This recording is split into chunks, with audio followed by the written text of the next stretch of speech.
Helo pawb a chroeso I Teyrnas Y Teulu. Ein gweithgaredd heddiw yw creu broga allan o papur ac ar ôl hynny bydd ni'n mynd I fewn i'r darn olaf o Beth Ydi'r Beibl. Yr unig peth bydd chi angen yw darn o papur gyda 15 cm o led ac 15 cm o hyd.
Croeso i'r darn olaf o Beth Ydi'r Beibl.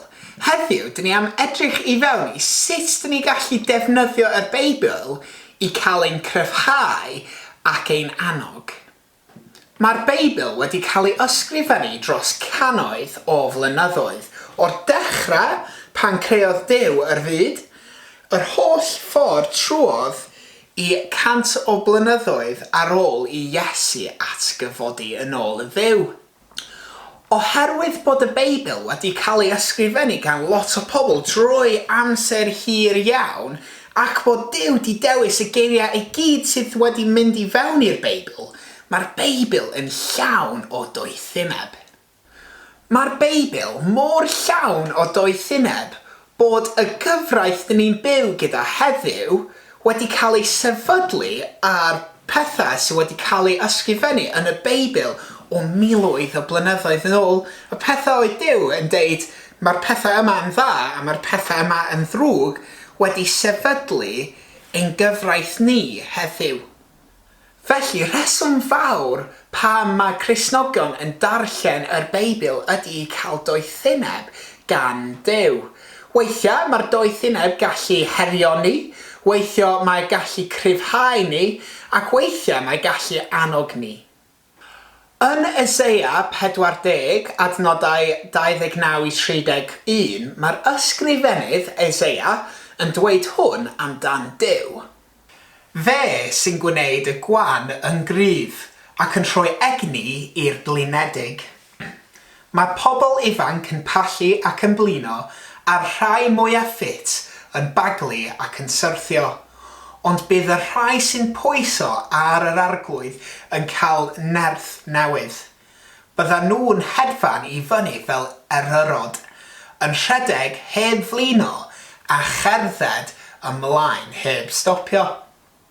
Mae'r darn yma yn rhoi esiampl rili dda i ddangos sut dyn ni gallu cael ein cryfhau, sut dyn ni gallu cael ein annog, a sut dyn ni gallu cael ein herio gan yr Beibl.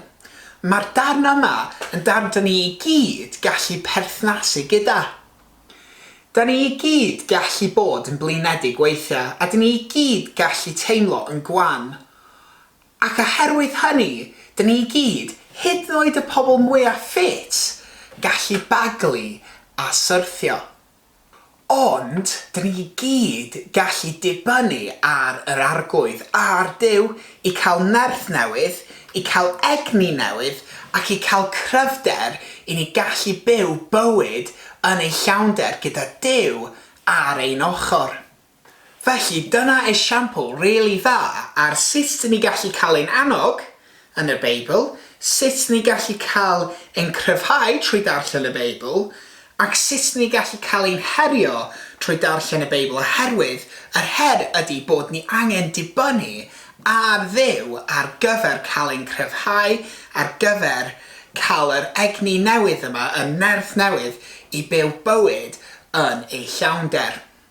Dwi'n gobeithio bod y series bach yma ar Beth Ydi'r Beibl wedi ddangos i chi sut mae'r Beibl gallu helpu ni i dysgu amdan Duw, i dysgu amdan ein hunan, ac sut mae'n gallu helpu ni i byw bywyd yn ein llawnder.